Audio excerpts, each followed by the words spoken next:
हमारे शानदार स्वागत और आतिथ्य सत्कार के लिए मैं राष्ट्रपति श्री का हार्दिक आभार व्यक्त करता हूं।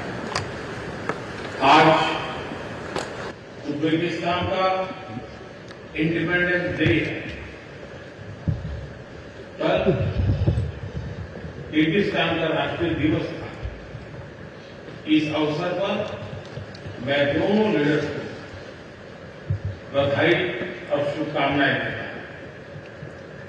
एक्सेलेंसी, पिछले 24 वर्षों में एससीओ का पूरे यूरेशिया क्षेत्र की एक्सटेंडेड फैमिली को जोड़ने में बहुत महत्वपूर्ण योगदान रहा।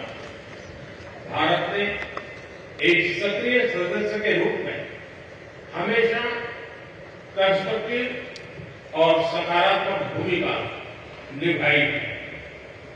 एससीओ को लेकर भारत की सोच और नीति 3 मुख्य स्तंभों पर आधारित है।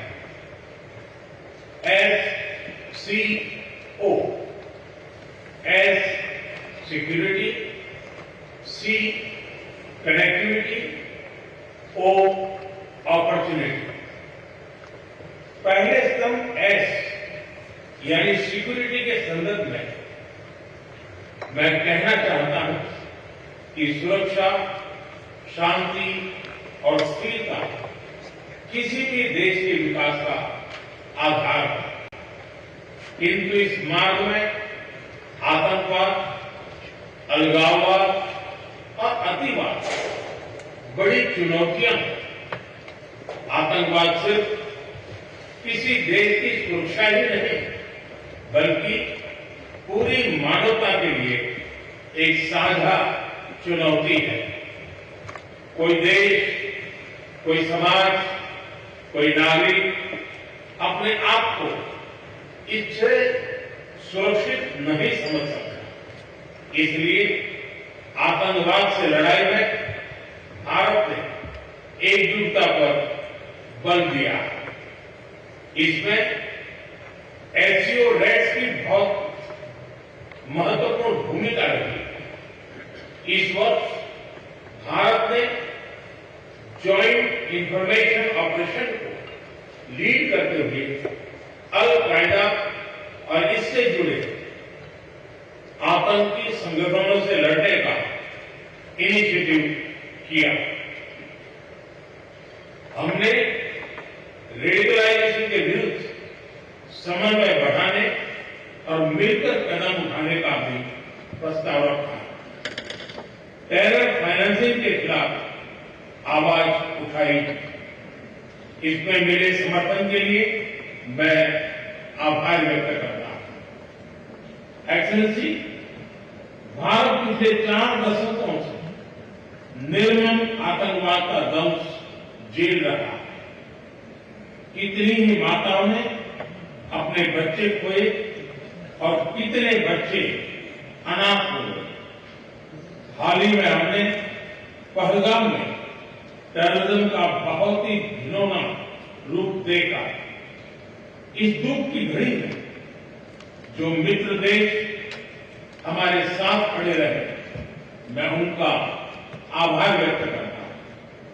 यह हमला केवल भारत की अंतरात्मा पर ही आघात नहीं था, यह मानवता में विश्वास रखने वाले हर देश, हर व्यक्ति को खुली चुनौती थी।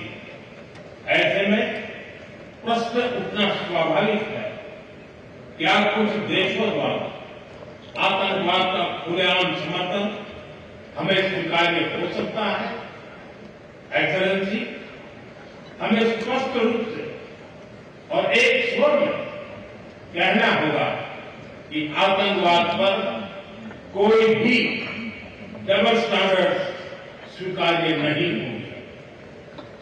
हमें मिलकर आतंकवाद का हर रंग में, हर रूप में विरोध करना होगा। ये मानवता के प्रति हमारा दायित्व है। एक्सेलेंसी, अब मैं दूसरे स्तंभ सी यानी कनेक्टिविटी पर अपने विचार रखना चाहूंगा। भारत का हमेशा से मत रहा है कि मजबूत कनेक्टिविटी से केवल व्यापार ही नहीं बल्कि विश्वास और विकास के द्वार भी खुलते हैं। इसी सोच के साथ हम चाबहार पोर्ट और international north south transport corridor जैसे इनिशिएटिव पर काम कर रहे हैं। इनसे हम अफगानिस्तान और मध्य एशिया के साथ संपर्क बढ़ा सकते हैं। हमारा मानना है कि कनेक्टिविटी के हर प्रयास में संप्रभुता और क्षेत्रीय अखंडता का सम्मान होना चाहिए। यही एससीओ चार्टर के मूल सिद्धांतों में भी विदित है। Connectivity that bypasses sovereignty, losing trust and meaning. Excellency, तीसरा स्तंभ है ओ, यानी opportunity. Opportunity for cooperation and reform. 2023 में भारत की अध्यक्षता के दौरान नई ऊर्जा और विचारों का संचार हुआ। स्टार्टअप्स और innovation, traditional medicine, youth empowerment, digital inclusion और शेयर्ड बुद्धिस्ट हेरिटेज जैसे नए विषयों को अपने सहयोग में जोड़ा। हमारा प्रयास था कि एससीओ को सरकारों के परे भी ले जाए। सामान्य मानवी, यंग साइंटिस्ट, स्कॉलर्स और स्टार्टअप को भी आपस में जोड़े। हमारे पीपल टू पीपल टाइम को दृढ़ता देने के लिए मैं आज एक और सुझाव रखना चाहूंगा। एससीओ के अंतर्गत एक सिविलाइजेशन डायलॉग फोरम बनाया है। इससे हम अपनी प्राचीन सभ्यताओं, कला, साहित्य और परंपराओं को वैश्विक मंच पर साझा कर सकते हैं। एक्सेलेंसी, आज भारत रिफॉर्म, परफॉर्म, ट्रांसफॉर्म के मूल मंत्र पर आगे बढ़ रहा है। कोविड हो या वैश्विक आर्थिक अस्थिरता, हमने हर चुनौती को अवसर में बदलने का प्रयास किया है। हम लगातार वाइड रेंजिंग रिफॉर्म्स पर काम कर रहे हैं। इससे देश में विकास के साथ साथ अंतर्राष्ट्रीय सहयोग के लिए भी नए अवसर खुल रहे हैं। मैं आप सभी को भारत की विकास यात्रा से जुड़ने के लिए आमंत्रित करता हूं। एक्सेलेंसी, यह खुशी की बात है कि एससीओ भी समय के अनुरूप इवॉल्व हो रहा है। ऑर्गेनाइज्ड क्राइम, ड्रग ट्रैफिकिंग और साइबर सिक्योरिटी जैसी समकालीन चुनौतियों से निपटने के लिए 4 नए केंद्र बनाए जा रहे हैं। हम इस रिफॉर्म ओरिएंटेड माइंडसेट का स्वागत करते हैं। वैश्विक संस्थानों में रिफॉर्म के लिए एससीओ सदस्य आपसी सहयोग बढ़ा सकते हैं। संयुक्त राष्ट्र की 80वीं वर्षगांठ के अवसर पर हम एकमत होकर यूएन रिफॉर्म का आह्वान कर सकते हैं। ग्लोबल साउथ की आकांक्षाओं को आउटडेटेड फ्रेमवर्क में कैद रखना भावी पीढ़ियों के प्रति घोर अन्याय है। नई पीढ़ी के बहुरंगी सपनों को हम पुराने जमाने की ब्लैक एंड व्हाइट स्क्रीन पर नहीं दिखा सकते। स्क्रीन बदलनी ही होगी।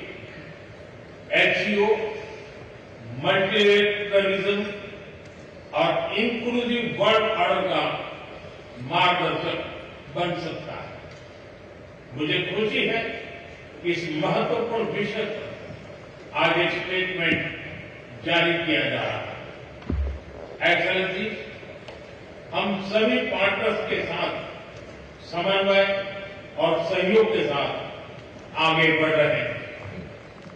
मैं एससीओ के अगले अध्यक्ष किर्गिस्तान के राष्ट्रपति और मेरे मित्र प्रेसिडेंट जपारोव को शुभकामनाएं देता हूं। बहुत बहुत धन्यवाद।